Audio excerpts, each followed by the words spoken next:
Hi, welcome back to my channel. My name is Emogene. If you haven't met me, you're wondering who is she and she's back in the studio.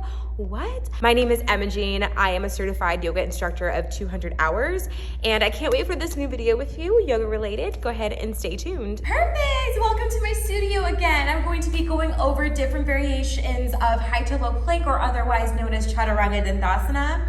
And a lot of sequences for power or vinyasa yoga. There are a lot of these chaturangas. I will show you different variations to go through so that if you do find yourself getting tired or you just want to do it a different way, these are going to be the different ways you can get into that flow.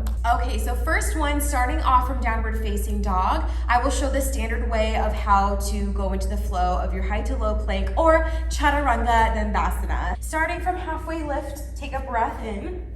Gosh, am I gonna fall? Inhale, halfway lift. Exhale, high plank. Plant your palms, step your feet back. Bring down your glutes so they align with your shoulders and heels. Press into your thumbs and forefingers to engage through your biceps. Stack your shoulders on top of your wrists. Shift forward from here, then lower your elbows no more than 90 degrees into your rib cage. Inhale, upward facing dog. Press to the tops of your feet. Roll your shoulder heads back. Exhale to downward facing dog. Hike your hips up and back, sit low into your heels. The second variation is to work more on your upper body strength, starting from the same place and halfway lift. Inhale, halfway lift. Exhale, high plank. Plant your palms, step your feet back. Still bring your glutes down, stack your back heels on top of your toes as well. You still shift forward, then lower down to your knees. Hug your elbows into your rib cage as you lower down.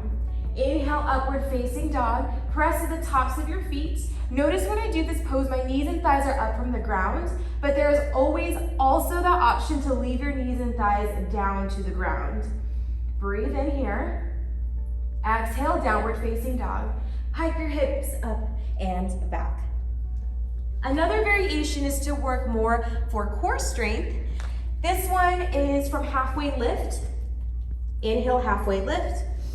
Exhale, high plank. Plant your palms, step your feet back. If you hear the teacher to say inhale, upward facing dog, you stay here, or maybe shift forward, then exhale, downward facing dog. So you do not lower down at all, you just stay in that high plank, or you can shift forward where they tell you to inhale, then come back up to downward facing dog on the exhale. There is one more variation. I don't necessarily teach this, but this is something that I will notice if students are not able to really get down on their knees or their thigh area, and it's just too much on their wrist as well, because sometimes even being in high plank will be too much strain on their wrist. The fourth and last one would be cat and cow pose. So starting from halfway lift, once more, inhale, halfway lift. Exhale, just lower down to your knees, right? Inhale, upward facing dog. This will be cow pose. So reach your belly down to your mat, the crown of your head to the ceiling. Roll your shoulder heads back. So it's still kind of the same motion here as you arch up your back. Exhale, downward facing dog. You can curl up your back, send your gaze into your navel, or if you can, possibly downward facing dog, but this might be causing strain on the hands, so that cat pose would be good as well. And then after that, you can start to get back into the flow. All right, you guys, thank you so much for watching that video. I hope you enjoyed it. I hope it was helpful. Those are a few ways, so 4 ways of how to do Chaturanga Dandasana, high to low plank. If those helped, please let me know. If you do another variation, also let me know.